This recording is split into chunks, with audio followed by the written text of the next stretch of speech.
Okay, we are on our sixth and final section of the site, which is a little bit about messaging, how to craft the right message.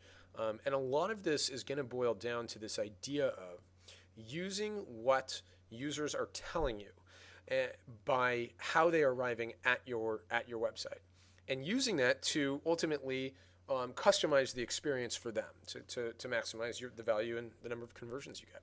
So we call this how to craft the right message.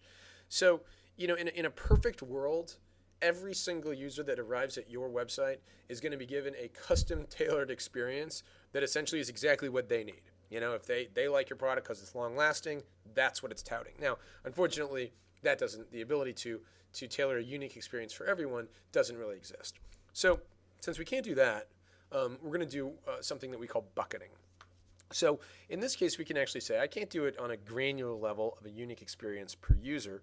What I can do is I can divide users up into groups. It could be, male or female, or it could be old or young, or business to consumer, or it could just be based off of the type of what you know about them, based on how they're arriving into your website. So, you could say I'm going to bucket the landing page of people coming from Facebook ads, different from the landing page that people come from Yahoo, and customizing that experience.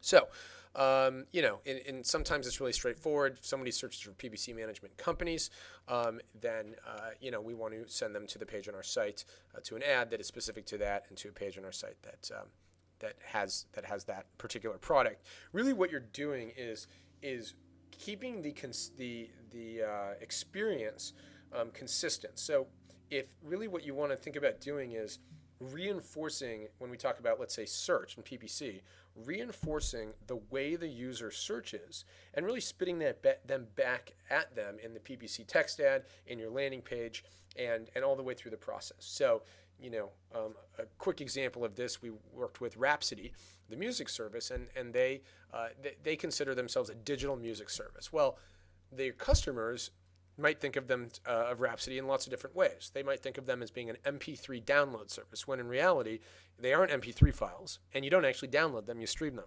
But it was important. We were able to really increase conversions by reinforcing the way that users thought of and articulated their product through the way that they searched for it, and reinforcing this throughout the process.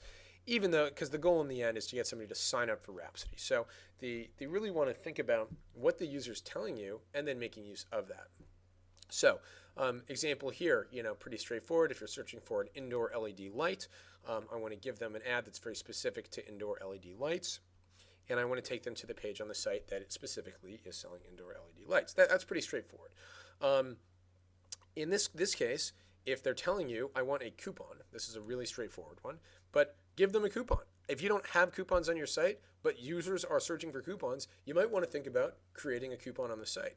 So in this case, of course, we want to give them a coupon, and this is actually a page full of only Norton coupons, right? So really giving them what they want. This is an interesting one. If you know that they're looking for a comparison, even if you don't really want to acknowledge the fact that you have competitors. I mean, we don't talk about our competitors on our website. I consider that kind of like a faux pas in marketing. Just concentrate on yourself. In this case, they're actually explicitly telling you they want that comparison. So in this example of Civic versus Corolla, if you're Honda, I'd like to think that you're not even considering a Corolla, that your world is only filled with Civics. But the fact is, if I'm this searcher, I'm clearly in the market for a comparison. So what do? We help Honda create content that specifically addresses the Civic versus Corolla comparison. And, needless to say, it's Honda's website, they win the comparison. But you're really sort of using what the user is telling you through the nature of their search query. And then you're really providing an answer to that question. In this case, if they know exactly what they want, then you want to give them a specific example. But if they are looking for something different, so, for example, here, if they're looking for wine ratings, right, we don't necessarily want to drop them into the homepage of selling wines. We might want to bring them to some place that's telling you how wine ratings work. So, again, it's all about using what the user tells you.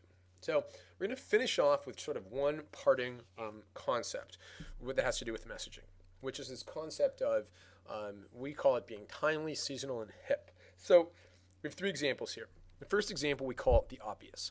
1-800-Flowers actually changes their entire product line as in different parts of the year. You know, on Mother's Day, there are Mother's Day bouquets, and in Valentine's, there are Valentine's Day bouquets. So it's very obvious.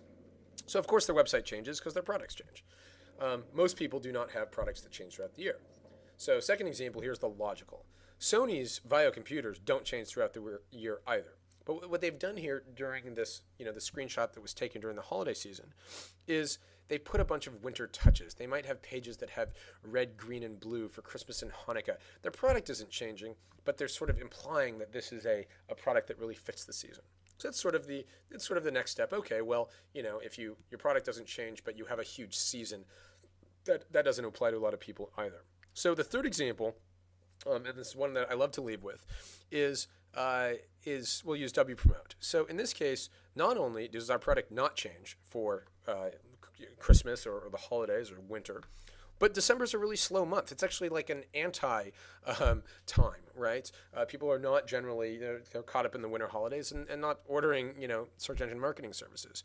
But we tested the snowman image. So the important thing, the wild thing here is we had basically the same messaging, which is this is what we do, and one of them had the snowman, which is especially ironic because we're in California. We don't even have snow. And the fact is, if you're looking at engaging an SEO company, the fact that you have a snowman on your website should be irrelevant. And the data showed, interestingly, that it actually helped. Now, I don't really know why. If you come to our website and you're reading about it, that you're more likely to give us a call if there's a snowman on it. It really has nothing to do with the product, nothing to do with really anything. But the fact is that it performed well. And so the takeaway here kind of comes all the way back full circle to question number one, which is to topic number one, which is always test everything. And in this case, we were able to extract of 100 people that came to the site. We were able to get another valuable lead because we tested and found that the snowman was successful in sort of keeping us relevant or hip. So while I don't actually understand the thought process of why this resulted in more conversions, the fact that it did, and this was really eye-opening because it said, okay, even though we're not the obvious in the example of 100 Flowers, or the logical in the example of Sony and their big holiday spike in sales, it turns out that our advertising went farther because we sort of include this timeliness. Now, whether or not that applies across the board or whether or not that was just this year, the takeaway really isn't that snowmen sell. The takeaway is that testing works. So that basically draws us to the end of our presentation, and I hope that it has been helpful. I hope that it has been interesting, and I hope that it has achieved the goal of giving you one or two good takeaways of something that you actually can go implement.